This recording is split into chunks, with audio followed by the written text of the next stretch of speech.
Welcome to America's Voices, where we bring Americans together from across the political spectrum to go underneath the headlines and discuss what truly matters. I'm your host, Daniella Bloom. Let's get started. Hi, everyone. Welcome to the next episode of America's Voices, where we bring Americans together from across the political spectrum to go underneath the headlines and discuss what really counts today.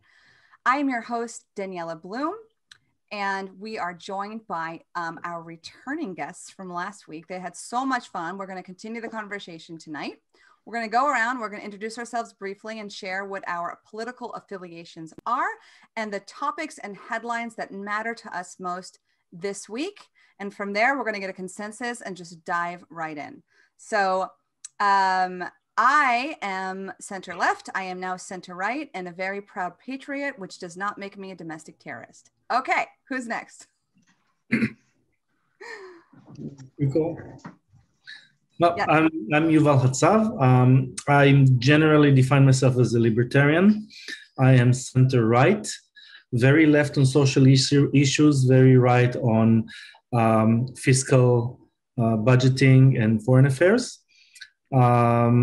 Since we haven't talked about it yet last week, I still am concerned about election integrity and how the loopholes in election potential fraud or misconducts are going to be taken care of. Okay, awesome. Thank you for coming. Mark, would you like to go next? Sure. Hi, I'm Mark. And I am more right than anything else, but I do have social issues that I tend to be on the left with. I am most concerned with the ethics and morality of our government as it stands today. Okay, thank you. And David. I am David. I will say I'm a Democrat. I'm on the left. I was going to say, from listening for the past couple of weeks, I think when people say they're moderate, it's kind of like saying I'm a good driver. Everybody wants to believe they're nice and moderate. But I think that's all because we have crazies farther on all both sides. Mm-hmm. So we know we're not as crazy as that other guy. And I'm with the pillars of government. That's kind of my concern these days is how do we keep things going back to their core? Thank you all for coming and us today. What interests me as well, we are experiencing the impeachment trials, and the talk of unity and accountability is on everyone's minds, and how do we get there when it seems that actions that keep arising keep perpetuating such a divide. So what is our consensus? Now that we've heard where you guys want to, what was important to you that came up, who has a suggestion with where we start? I texted. I thought the Marjorie Greene, is it Marjorie? Yeah. Was an interesting case this week of accountability for speech. Okay. Mark, you will? I'm okay with that as a subject. Okay. I feel like that's a starting off point that can lead to so many other things as well. Yuval, how do you feel about that? I'm not familiar with that case, so I'd love to hear about it. Okay, so fine, let's start there. I think, this topic will, feed into other areas also. So let's start somewhere. So David, do you want to share with us? Yeah, I will give hopefully a semi-accurate portrayal. Marjorie Greene, Republican Congresswoman, she won, I think 90% sure it's out of Georgia. Kind of a perfect storm led her to go unopposed in the election and kind of come up in that to win her seat. She loosely affiliated with QAnon. She certainly has both been accused of being part of it and has defended saying she's not, where changed her opinion, but has certainly tweeted and retweeted QAnon philosophy and perspectives. as she got elected. So she's far to the right. Big Trump supported her. The rest of the Republican Party was rather wary of her. I will say, I think there's been kind of a pushback. She's not universally accepted. There's kind of been that middle wash with her. Okay. She was found recently, as they've uncovered old Facebook and old tweets before she was elected. One was kind of a conspiracy, a lot of conspiracy theory kind of stuff that I'm sure you heard last week, the joke where the constant thing was the Jewish space laser that started the California wildfires. And so she made a tweet basically linking the Rothschilds to the financing the California wildfires very loosely. She's also posted other, I'll say QAnon videos that have kind of, I'll say a lot of protocols of, or the Elders of Zion themes where it's anti-Semitic tropes in them. She's Islamophobic. I mean, there's a bunch of issues. Anyways, that being said, she's elected, she's a congressperson. She's in there. She was appointed to the education, and I want to say, she got 2 committee posts under Kevin McCarthy. I know one of them was education. I forget what the other one was. A lot of Democrats pushed back saying there's no way. Why? Oh, she also retweeted a thing to kill Pelosi. That was one of her retweets or something in there. Now, I don't think she ever said it, just retweeting, and we could get into that. The Democrats pushed her hard to lose her committee roles. It went to Kevin McCarthy. They met with it. They actually said, no, she should keep her committee roles. And then the Democratic Party, or I'll say Congress, but really run through a partisan vote, stripped her of her committee roles. She has, I'll say it was kind of like the opposite of the Liz Cheney, was the other side of the same argument going on. But it was a good split. Some Republicans like McConnell called her a cancer on the party. Others have embraced her and said, she's our Congress, she has a right to speak and go. So to me, the point was, we were kind of getting into some of these issues last week, as you could say what you want. Nobody stopped her. She's not being denied her voice, but she's being denied committee roles and they're taking accountability for that. And I wanted to get the thoughts of others for that. So I don't think her speech is being stifled, but I think there's a response to the words. Was that fair? In one respect, her speech is stifled because there was consequences for her actions. And she did apologize. And most of those tweets were from 2018 and 2009. She said she doesn't believe them anymore. It was a mistake on her part. I guess I could turn this around and say Joe Biden believed in segregation. He believed in putting everybody in jail. He's gone back and said, I apologize for those. Those were mistakes, but nobody threw him off committees or his presidential position. So I think, this is one more nail in the coffin for Republicans, because anytime they get a chance, AOC refuses to work with Ted Cruz because Ted Cruz was going to murder her. Now, how you got to that point, I don't know. But that was the craziest thing I ever heard. And yet there's been no pushback on that. And there's been no pushback on her saying she was in the Capitol building. And all those things. It's just the punishment on one side is not equitable when you consider that both sides say stupid things. Exactly. And let's also throw in the blatant anti-Semitic remarks of Rashida Tlaib and Ilhan Omar, who also have not been stripped of their committees because they were voted in. And that's exactly right. It should be accountability on both sides. And let's not forget a congressperson a congressman that is suspected to have been in bed with a Chinese spy that is still in the Intelligence Committee. Eric Swalwell. Eric Swalwell. And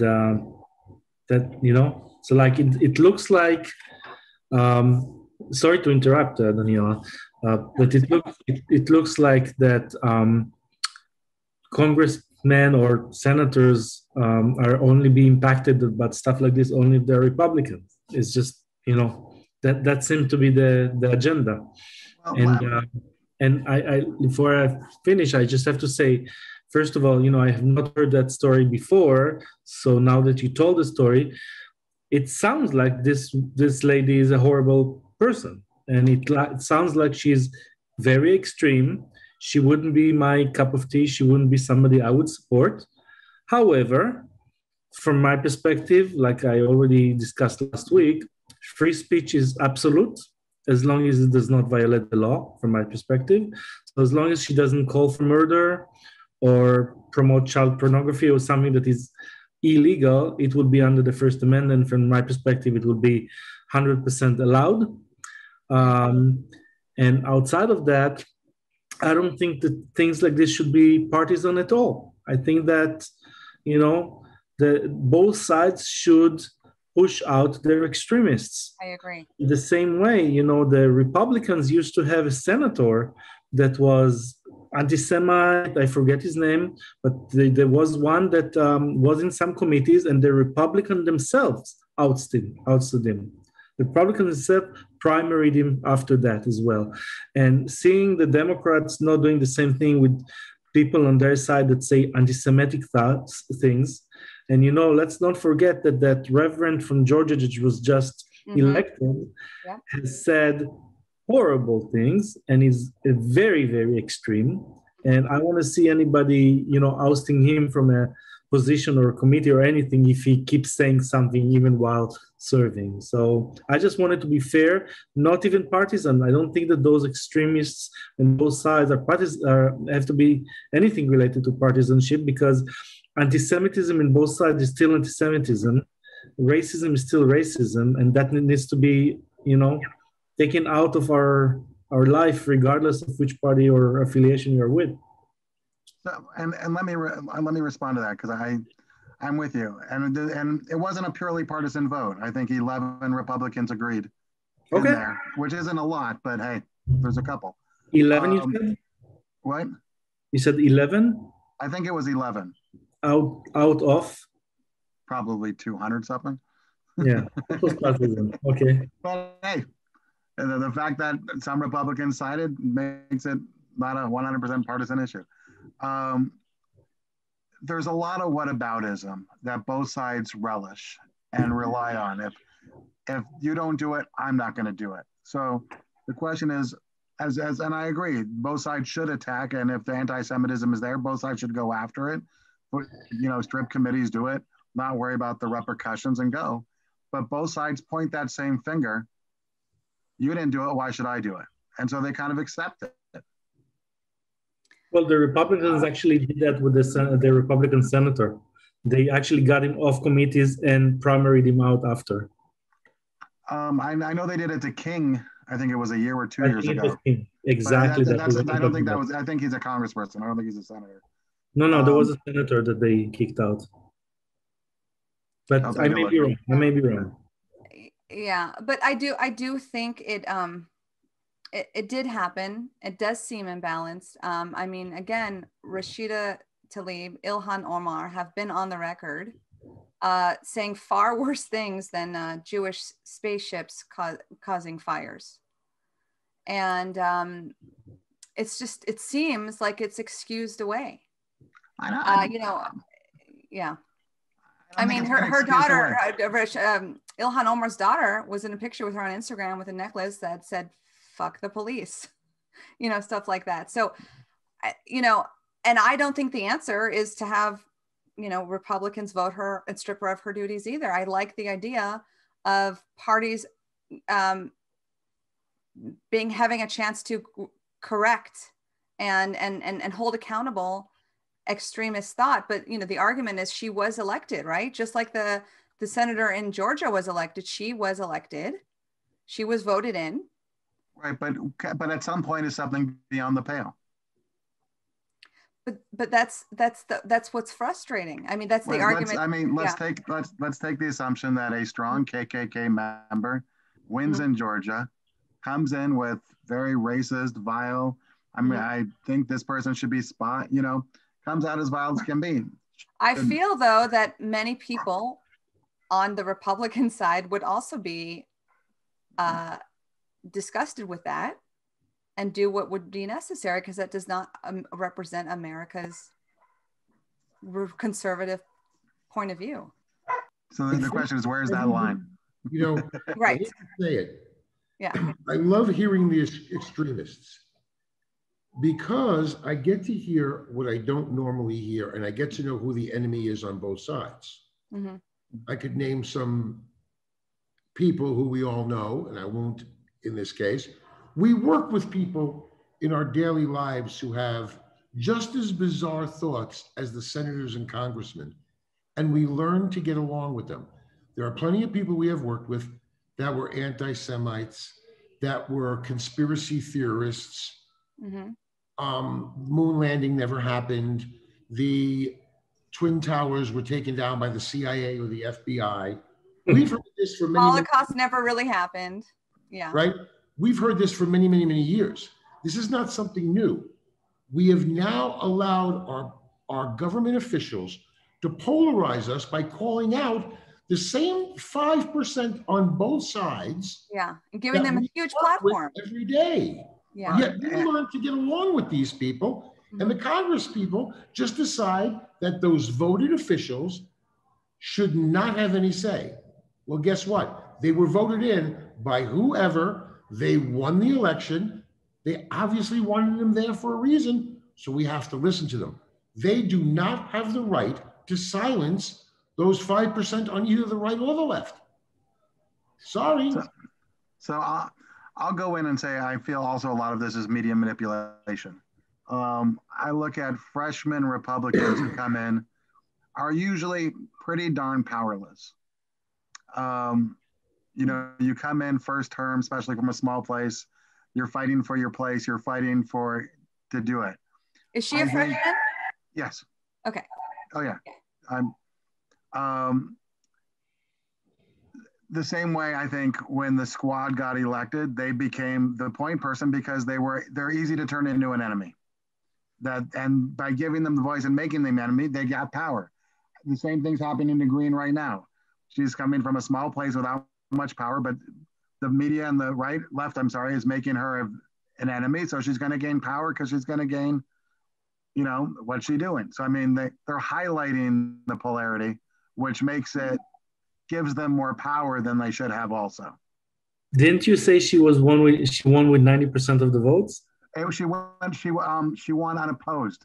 There was like a perfect storm where the Democratic candidate dropped out of the race for personal reasons or something. So, and there was another Republican who was supported by the Republican Party it was like a perfect storm situation, which allowed her to rise.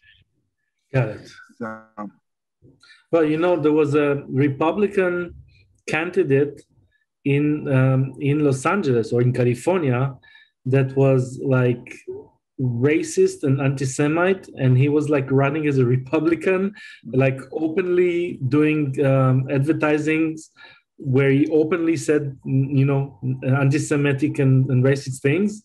And the reason for it is just no Republican ran in that area because it's so democratic that nobody wanted to spend effort, money, and time on running there. So he ran, and like he wasn't able to be, you know, taken out because there was no position on the Republican side because nobody tried to run in that area. It's like 100% Democrat, you know. Mm-hmm. Yeah. Still had the right to run. What a nice country. Yeah. Yeah. The question becomes then, does Congress have the right to stifle the opinions of another elected official? Well, let's take the flip side of the argument was Liz Cheney, who voted for impeachment, and there was a big cry from the Republicans saying she should be stripped of all her positions. She should be censored. Matt Gaetz even flew out to her district to say vote her out. She's being censored in her state for her vote for what she thought was. I mean, how is that?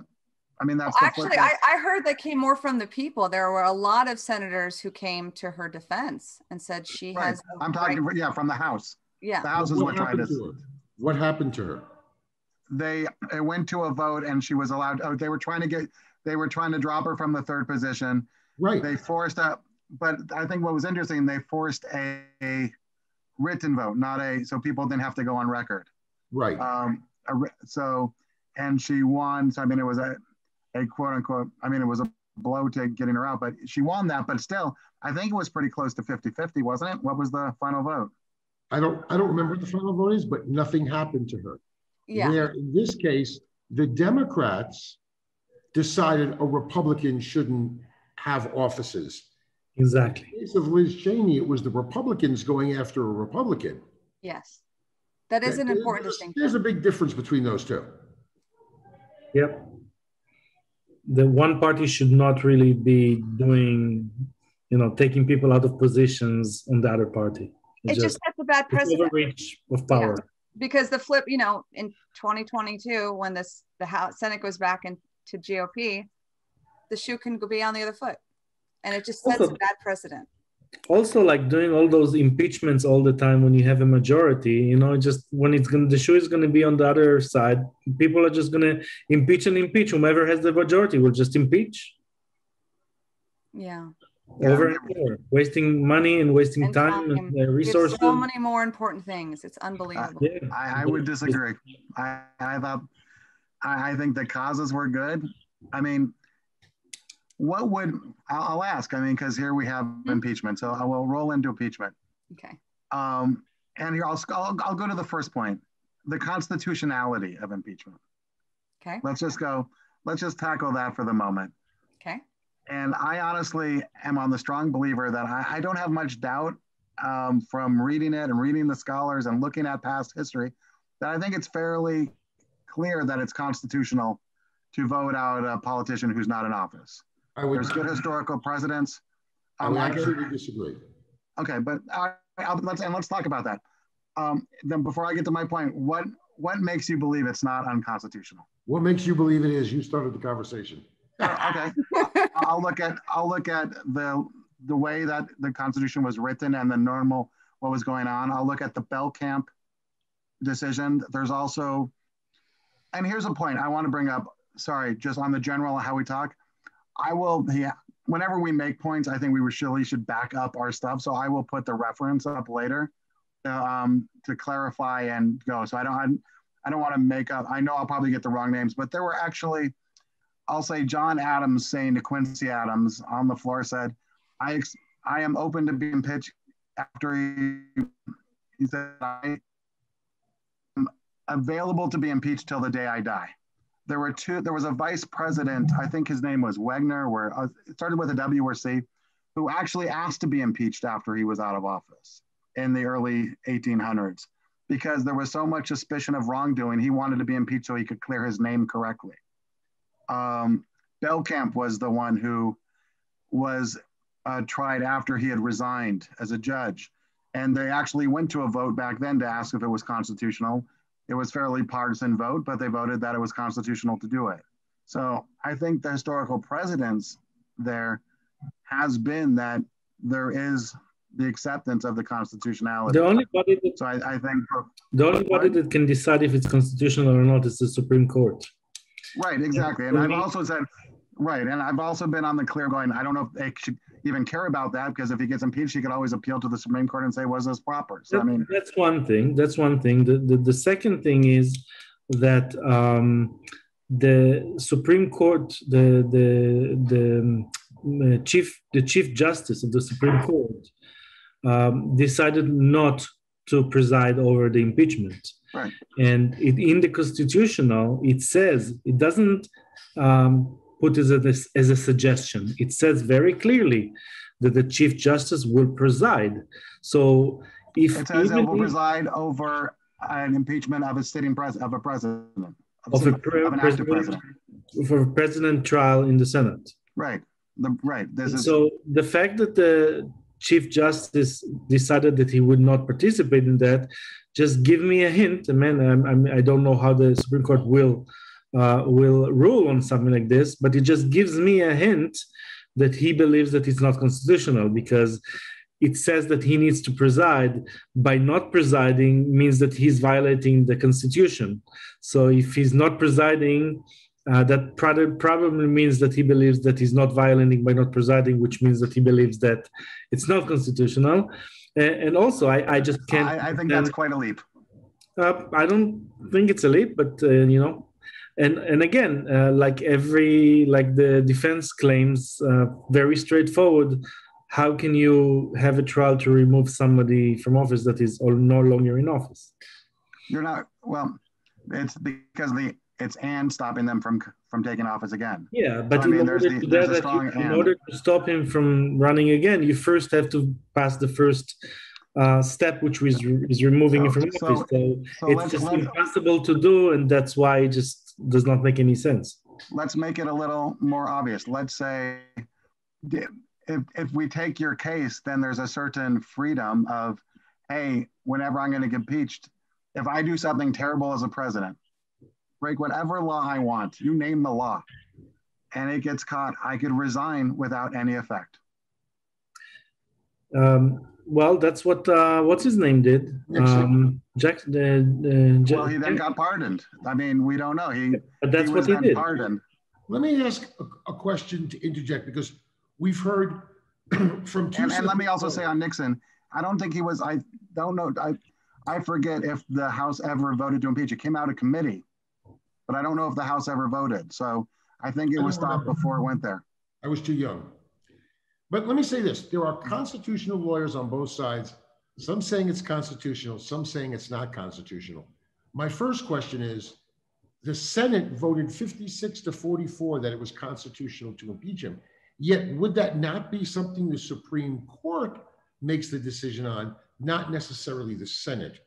Number two to that, if he really did treasonous acts, why don't you try him on treason now that he's a private citizen? Right. You're wasting. He wasn't when they tried him. You're wasting my taxpayer dollars. You're wasting time when 50% of this country is going broke from not having any money or jobs. And you're worrying about impeaching a guy who's not in office. If he really did treasonous acts, charge him. All right, but I don't know if you can. Why not? Honestly, because but he would have presidential protection. I think. No, he never pardoned himself. He does not have any protection. No, but I think there would still be the president. This is a political theater. And it's meant to just try to prevent him from running in the future, because the Democrats are terrifying from that option. That's the only reason. That's the only thing. And I don't understand why that's true, Yuval, because he lost this election. And when he goes to, even if he ran in 4 more years, he'll be 78, the same age as Joe Biden. Would he want to do it? Would the people even vote for him? Nobody knows that. Right. I mean, right. But there's still, I'll take a look. I don't know if somebody, bottom line though, is, I'll just go back saying he was in office when they impeached him. I mean, who cares if the clock ran out? I mean, was that McConnell for not taking it to the Senate earlier? I mean, was that a political play? Just as much as you're saying they should have waited, they could have done it while he was in office. Even then, David, it was a week before the end of his term. Why would you bother even removing him from office a week before the end of his term? It's only politics, 100% politics. I mean, they've been trying to impeach him from the day he set foot. Well, he's given them reason. Daniella, when they finished their first impeachment, half of the Democrats already came out saying, like, we need to impeach him again. So let me go back to Mark. Let me go back to that comment and how I originally started. So exactly, 56-44, that it's constitutional, right? Supreme Court can't decide. They don't take a case to determine. They will review. That's their agencies. They review the decision. There's a number of senators, most Republican senators said, I'm going to vote no on impeachment because I still believe it's unconstitutional. Correct. There's a number of that come out in the press to say that. To me, that's kind of chicken shit, because once again, let the Supreme Court determine that if you think that's where that should go, because one doesn't necessarily, being constitutional or unconstitutional doesn't have the battle of, did he do impeachable acts or not? High crimes and misdemeanors, right? Yeah. This is going to go nowhere, because you've already got 46 senators who say they're going to vote no. It's not constitutional. That's what I'm saying. Is that their decision to make? Yeah. Well, you just said it wasn't. You told me it was the Supreme Court who decides. Taken to the Supreme Court first. It can't be. They Why got to not? vote first. Well, they voted, and guess what? They say it's 46 say they're not voting for it. So we're in a moot point, right? We're in a moot case. So now you're wasting my taxpayer money while family. Not really. Yes. You say I'm wasting your money. They're working either way. We've already paid the money. Oh, see, I don't agree with that. I watch these pompous asses stand up there and make statements that by splicing together video, whether you believe Trump is innocent or guilty is almost immaterial. It's the ethical way in which they do things, and there is none.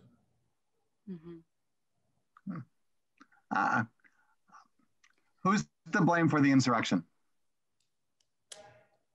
Well, a bunch of crazy right-wing activists which was proven before the January 6th. Why'd they do it? Took the laws to the hands. What motivated them? The same things that motivated Antifa and BLM to burn half of the country. Perfect. Go after them. They're crazy anarchists. why did Antifa blow up the Democratic offices after Joe Biden was elected? Crazy anarchists, they need to be captured, jailed for a very long time. Nothing to do with Trump. Imagine if you could take out the Antifa, the leader who organized them, who told them what to do. Would you? Well, Antifa.com goes right to the White House, so I'm not sure that you want to put Joe Biden in that position. Yeah. Yeah, if he did if he violated the law in any way, of course. But Trump did nothing to violate the law outside of using his free speech. Yeah. And that language of fight like hell has been used time and time again by and in the same sentence, he said peaceful protests. Yeah. Many times. So let me ask you this question, David, because it's one that I've pondered for quite a while. What benefit does this have in totality to the country? Yes. Great question. Great question. Because we could sit here and argue about this and go back and forth, and nobody's mind is going to be changed. Right. What benefit does it have for the country? I'll answer that two ways. My first answer will be accountability.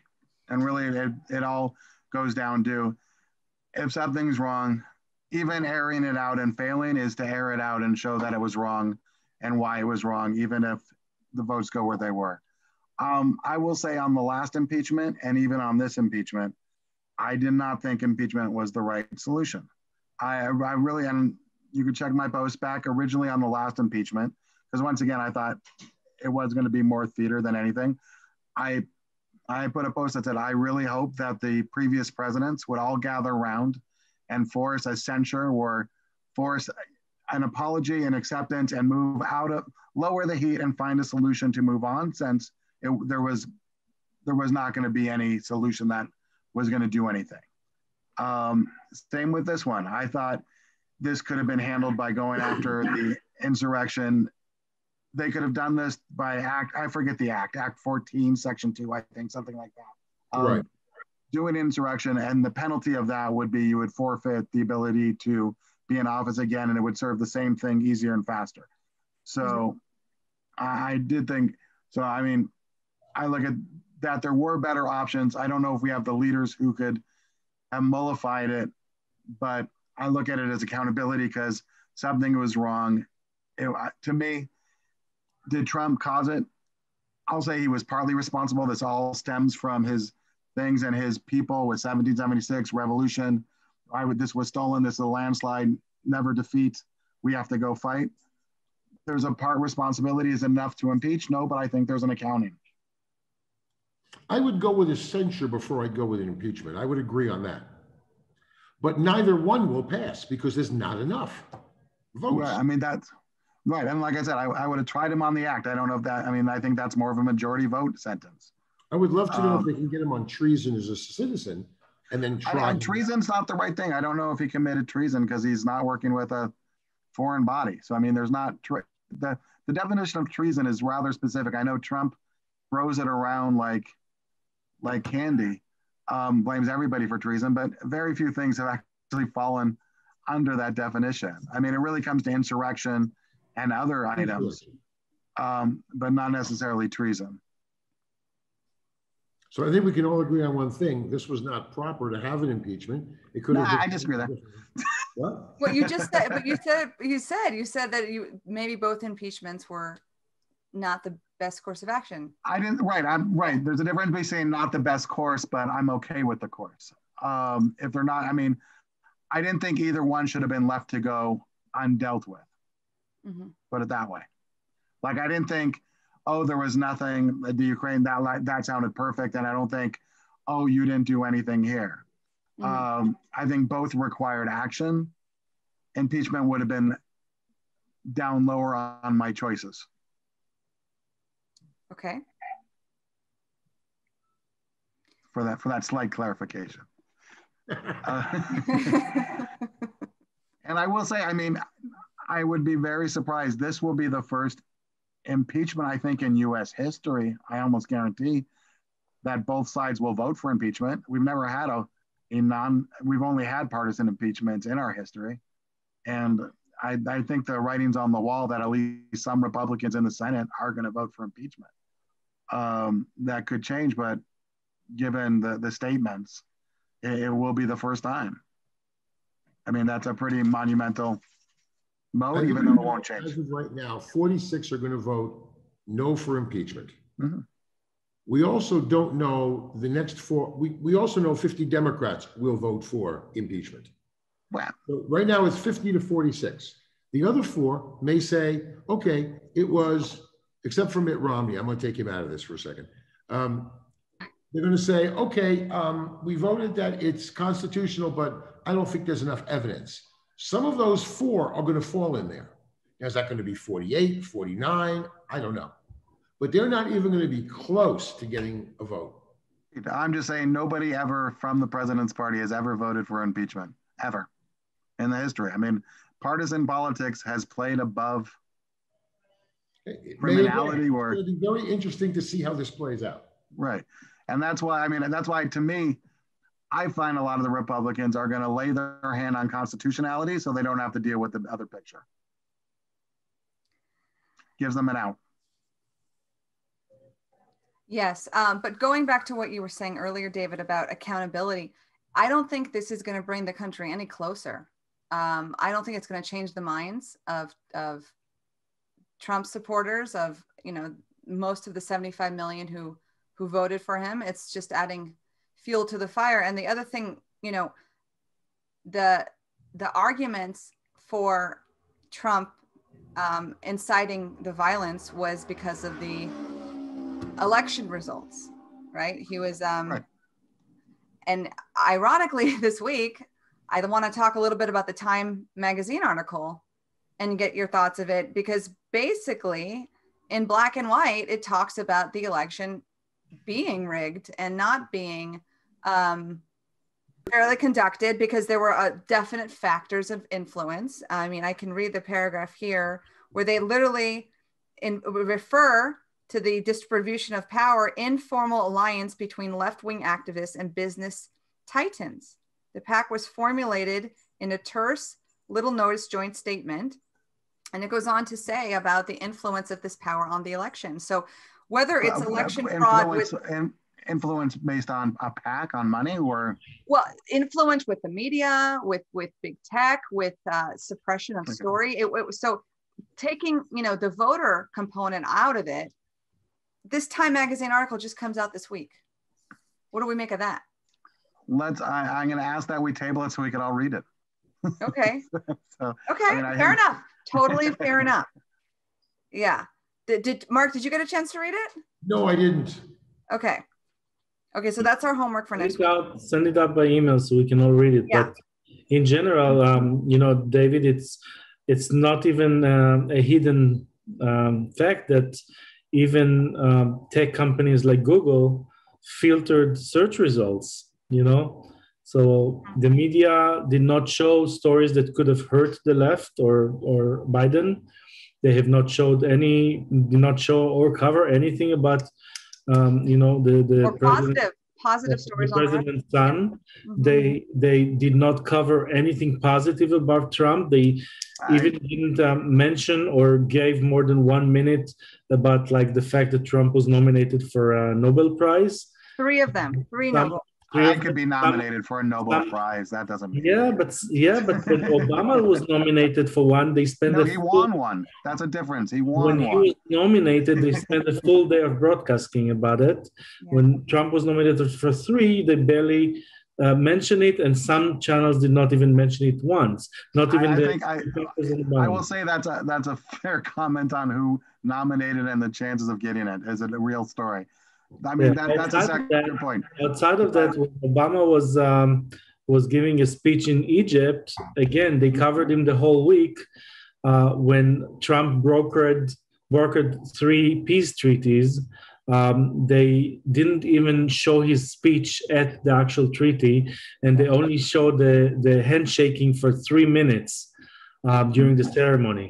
And so like they basically completely filtered out anything and everything positive about Trump, only covered bad things about him, and they also, I just want to interject, everything good about Biden, and again covered everything, filter everything bad about him. And so the intervenience here was like even some tech media outlet said that was by itself worth like millions and millions of votes. I don't know, do you remember the actual number, but they talked about like 6 or 7 or 8 million votes affected. Yeah, and David, I know you're going to respond, believe me, and I'm going to give you that platform, but I just also want to add, they made fun of Trump and his administration for having the audacity to think that they could have a vaccine within a year. And they would say that he's ridiculous for even making that claim. And sure enough, it happened. And it was covered a week after the election. And Pfizer, all of a sudden, after the election, approved it all. It's a week after. Yeah, that's a big deal. 3 days before the election, and that could have made a big change. Not to mention the suppression of the Hunter Biden fiasco. Well, I mean, I don't remember any Trump fan complaining about how he was on the news the entire 2016 election cycle by the minute and by the hour. And David, this is exactly the reason they filtered him out this time. I think there was a learning moment. They figured out that they're the one that gave him the platform and caused his election. And so it shows you very, very direct. You actually gave the point here that the fact that they got him out of the media scene and filtered him cost him the election. I don't know if it cost him. I think that's a huge, I will call that a leap, that it cost him the election. A 7 million vote difference is pretty substantial. I mean, we could go electorate, but those medias are general. Yes, I'm not doubting the power of the media whatsoever. But I think, once again, in this polarized world, Mark's not watching MSNBC, so they don't cover Trump. That's not where he's going. People have gone. Where do you go that they're not bashing Trump? Where? I love to hear the other side. No, but my point being, media being polarized are covering it as you think they would be covering it. There's no surprise there. I'm sure Fox covered, and Newsmax and ON had Trump going 24/7. I'm sure MSNBC and CNN had him at 20% and Biden at 60%. I don't think that's a surprise. I don't think, though, we're talking necessarily about cable news. Even NBC, ABC, CBS should not be partisan. And there was no coverage of the Abraham Accords. There was no coverage of like newsworthy stories from the Trump administration. I disagree. I think that's perception versus reality based on what side you're on. Well, anyway, I think we should read the Time Magazine article then, because I'll let Time. I will look for a study of things and how they were covered, because once again, each side's going to. I have a poll that I can substantially. Yeah. But I mean, going back to the beginning of the hour. Sorry, that's my dog. where you made a good point, David, that if the media did not give Marjorie Taylor Greene such a platform, we wouldn't really know so much about her. You wouldn't know about half the squad. Yeah. And I think that's also happened with the squad, but they're also very social media savvy, Twitter savvy. They're easy to trend. They're younger. It's a problem. And the voices of experience, the adults in the room don't get as much play. And I do think everyone suffers when that happens on both sides. It's funny because I think one of the things that we talked about last time was term limits 2 times ago. And it kind of gets into those adults in the room who have the power to quiet the extremism to do that, to have the experience to go, no, to do. But that. Well, yes. And that's a point too. But sometimes when you have someone who's been in it so long, they are not working as hard. They got comfortable. Point. I agree. They got comfortable. But we agree on adults in the room. I think people who don't get caught up in the polarization and the tweeting and the riling up the troops, because real good change happens when there is maturity and an ability to communicate and dialogue on across partisan lines. And it's hard when the attention is given to the more extreme parts of the party. They sell. Yes. Okay, common ground. Where's my gong? I have to get it next time. So yes. So once again, I think the theme is we go back to the media for perpetuating a lot of polarization, and we thought Trump was really the polarizing figure, but he's no longer the president, and I don't see this stopping anytime soon. And that's why this whole show, America's Voices, was created, because we have a lot more common ground if we can actually talk about what's really at hand. How does everyone feel the media is treating Joe Biden so far? That's a great question, Mark. I have opinions, but I want to hear from Yuval. I want to hear from you guys first. To be honest, very honest with you, I just don't follow much, to be honest with you. I just, the current news is just bothering me way too much to be involved. Fair enough. You're taking a little bit of a break. Okay. I am. Mark, do you want to answer next? No, I want to hear everybody else first. Okay. I came up with a question, so yeah, that's true. You should go last. I'm going to go. I think he's been treated with a little bit of kid gloves. Okay. He's got a town hall coming up. Mm-hmm. I've seen plenty of articles questioning him and is he doing the right strategy? Is this, that? But I think for the most part, he's hung low. He hasn't done much. He signed a lot of orders, but there hasn't been anything. I don't think most of those were undoing Trump or COVID. So, I don't think anything's really there has been very little action and change going on. The big thing that's going on, the biggest thing that will have the most effect will be COVID relief. And we're kind of stuck in limbo with I hear a lot of people screaming that he should be more forceful in saying exactly what he wants instead of relying on Congress to negotiate. And I think that's the one that's kind of hovering. He's taken a lot of heat for a lot of executive orders. And I don't know if that's a flurry or going to be his mode. So I feel like the theme with him is from Jen Psaki, circle back. He has made quite a lot of action steps since he's been in office, with Keystone, with immigration in Texas and a judge trying to overrule that. The transgender issues, allowing children, boys to play on girls' sports teams, girls to play on boys sports teams who are biologically different.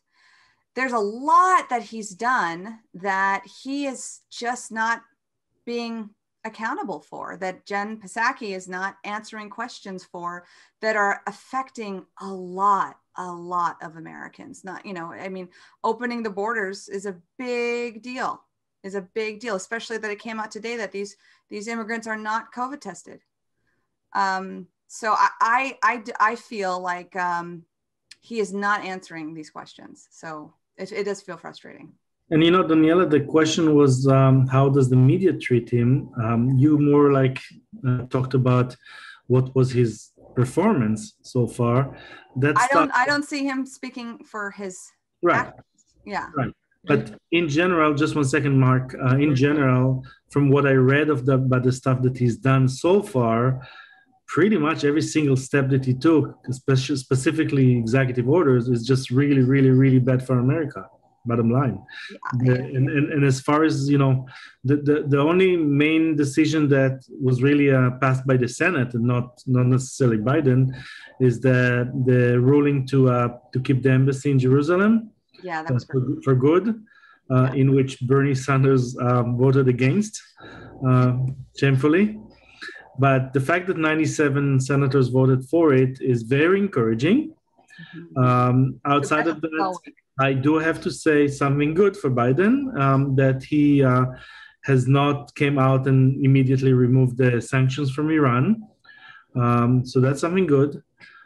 He hasn't been so far seemed to be coming out as very bad for Israel so far. So we'll see how it goes, but it's very expected that he's going to be more to the middle or middle left on that side. But so far, I'm not. I heard he wasn't recognizing the Golan. I heard that was. He was not recognizing the Golan. That is true. But on the other hand, he did not, come and say that that the Golan belonged to the Syrians. Well, we're in week 2. Also, he did go against the Hague court decision. So those two things, I'm very much for saying good job for the things that he did do well, but the Keystone and the immigration and the athletes, those 3 things I think really hurt America. But that's a personal opinion. I want to circle back to the question, and that was, how was the media treating Joe Biden? And I'm going to have to agree with David. I think it's kid gloves. What I found most fascinating was the union leader Trumpka. Did you hear right, him? for the Keystone Union guy was Keystone Union guy, and he's all of the union that he represents. Yeah. He said Joe Biden made a huge mistake. I thought he said that Joe Biden was the best president ever. No, he said the Keystone Pipeline was a big mistake to cancel. He said it was a punch to the guts, right? It was a punch to the gut. Oh, What I found amazing is that most media stations didn't really bring it up much. So I think the kid glove treatment, but how long will the kid glove treatment go on? Trump didn't have a honeymoon with that. What is the normal presidency honeymoon with the press? I will say Biden has played it politically better by not calling the press the enemy. I think when you started that antagonistic feeling, it became more of a battle zone rather than a search for information. At least I'm ecstatic that we have daily briefings that sound sane. Well, David, Trump never called the press an enemy. He called fake news the enemy. Go to the sources. For you. I'll find him saying the press is the enemy. I don't know that I can see. He always referred to the fake news and the fake journalism. He never called the actual press. I live in Las Vegas. Are we taking a poll as to how long the press remains friendly to Joe Biden? I'd say another week. I don't think so. I don't think so. They're friendly to Obama. Let's take a poll. Let's talk about it. I think especially with the impeachment happening, Joe Biden is still considered the savior. So I think it's going to be a while before the press will really say anything negative. Daniella, the press covered gently Obama the entire 8 years. No, the press, they still want to. We are in the world of cable and media. That's right. There's the more antagonistic you are, the more you're going to rise in the world. They're going to ratings go up. Exactly. These going to be questioned hard. I mean, I agree with you, but not yet. Look how well Fox did during Obama's time. Why? Because they were antagonistic. Oh yeah. I'm going to think my prediction is 30 days after the impeachment's over. Yeah, I think that's more realistic. Yeah. But a lot can be done in 30 days. Look what it was already done in 2 weeks, you know. Now, I got to ask one more question because I know we're getting to the end of the evening. It's just over an hour. The big thing on the news today was Mark Cuban's no longer playing the national anthem. Yes. You know what? Yeah. He's done that for months. I mean, I nobody really realized it, but I think he stopped middle of last year playing the national anthem. What does everybody think of that? Terrible. Very disappointing. I love Shark Tank. I'm very disappointed in Mark Cuban for that. You know, another Jew, I might add. Another Jew. Okay, I didn't know he was Jewish. Oh yeah. That's very disappointing. You know, again, have your political beliefs. That's why we're in this country. But making that call to stop the anthem from playing, which impacts everyone there. I disagree. I mean, so the argument was, so I mean, because I think it's valid. There was nobody there, so they stopped it when there was nobody in the seats. And Mark Cuban has said, if anybody takes a knee, I'll be the first one to take a knee with them. So football, their solution, I remember last year through this, was they were doing the national anthem and they tried to do it before any players went out there. So it was a little way to get around making a scene by trying to find a solution where you could play it, and not highlight or use it as for a political sense. So when there was no fans, they didn't play the song. Hey, the argument going, we don't play it when we go to work. We don't. It's become a thing. So you're saying it wasn't a political motivation? It was just a technicality? Might have been, might not have been. I mean, at the time, there was basketball was huge into the BLM movement. There's no doubt. Yeah. I mean, the players in the bubble, without a doubt. Mm-hmm. So I'm not sure when they stopped, because they would have been in the bubble still, I think, when this was going. So that I don't know how much of it was in Dallas or not. Mark, do you know that? No, I don't. So I'll double check the timing on it, because I thought I read it was last in July, but that would have been in the bubble. So I don't know what the Dallas home games could have been in Florida, opposed to in their stadium. So I have a question for you, David. If it was politically motivated, how would you feel about it? I don't think it's politically motivated, honestly. I think it's how to mollify dissent and how to say, I don't want to even, we know this is going to be political. So if I don't do it, I'm going to remove the venue from making the song political, because why are we playing it to begin with? So, I mean, I look at it as, we know there's going to be that's how I took the NFL's, how some teams did it there, going, we know this is going to be a lightning rod. How do we remove this? So they played it before the players went out. I look at them going, we know people are going to do it. We know people are going to scream. If I just don't play the national anthem, the problem goes away to an extent. So I mean, I look, when the Olympics comes and we get a gold medal, what do we play? Well, of course we play. Yeah, but I mean, take a look at let's go back to 1968, right? The two fists in the air. The two fists in the air, but the anthem still played. So what are we going to do in the Olympics when we're supposed to play the national anthem? What should we play? And there's a lot of crying. By all means, I mean, I think that you play the anthem, of course. I don't know how. Let's just say 9/11 was pretty much the start of the 7th inning stretch where we got to hear "God Bless America," and that replaced "Take Me Out to the Ball Game" for just about dozens of baseball games. Why don't we just get rid of the national anthem, get rid of the American flag, and get rid of anything that designates that we are a country. A little extreme and foolish, but yes. That's where we're heading. You want to take away I don't think so. But take away the flag, take away all the statues, take away everything. But Mark, here, let's go one step back. How many schools do the Pledge of Allegiance in the morning? Every school that I've ever been to. As it should be. Not back in your day, not these days. Your kids do that. My kids were doing it when they were in school, in a public school. My daughter's in private school. She's in a Chabad school. They do Pledge of Allegiance in the morning? Yep. And they probably do the Israeli anthem too. They do, Hatikva. Yeah. My kids do it. They're at LAUSD. Let's take away all national pride. All countries get rid of their national anthems, get rid of their flags. Let's go to the Great Reset immediately. Don't mention God. Yeah. I'm fine for the national anthem. The NBA Why not the flag? I find the flag offensive. That's great. That's the beauty of the country. Right. So we'll take that away too, because I think it's offensive. Yeah. Mark needs a safe space. Right. I don't feel safe with the flag flying around me.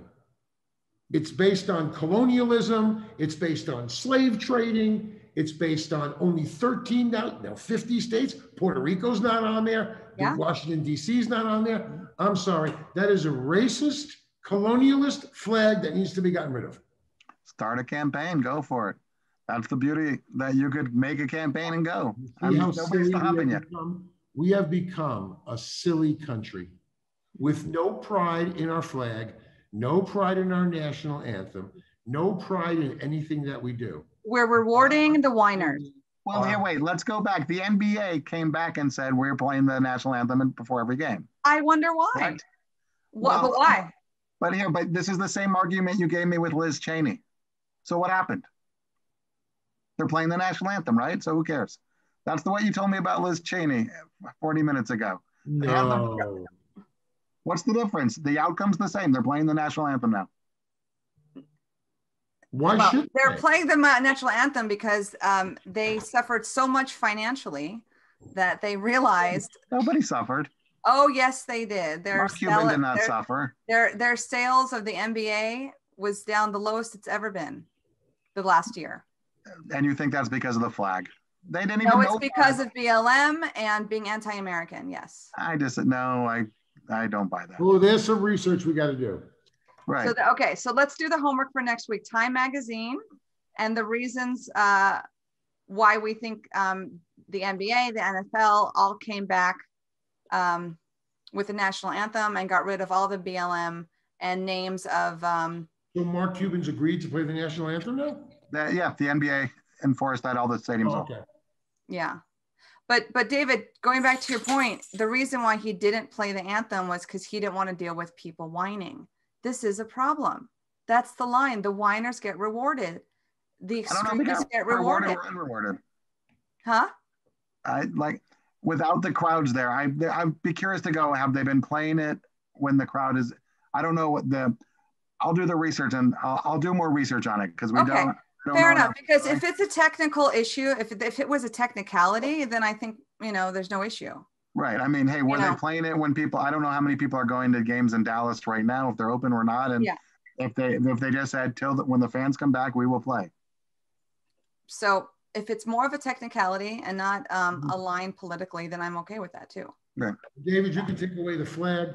You can take away the national anthem, but do not take me out to the ball game. Just don't do that. I with God Bless America. I mean, you're proud and it's a good patriot thing, but it sure extended games 4 more minutes. Okay, guys, I think that's a wrap for this call. So we have our homework. I don't know about you, but I'm really enjoying this. It helps me unpack so many things and understand things in a new way that I'm not seeing presented in most places. And I really appreciate everyone's dialogue tonight. Thank you. Thank you, guys. And again, I'm just going to start what our common ground is. We continue to agree that the media polarizes the noise and takes away from the megaphones that should be in adults' hands. And we're going to read more about the election and suppression and influence, because we all want to have a fair election going forward, no matter the candidate or party. Thank you. Okay, guys, until next week, God bless. Same. Talk to you soon. Okay, bye. Bye. Adios. Thank you for listening to this week's episode of America's Voices. Don't forget to subscribe to my YouTube channel so you don't miss a future episode. If you would like to be a part of the conversation, we'd love to have you. Visit daniellabloom.com/America's Voices and join in the conversation. God bless you and God bless America.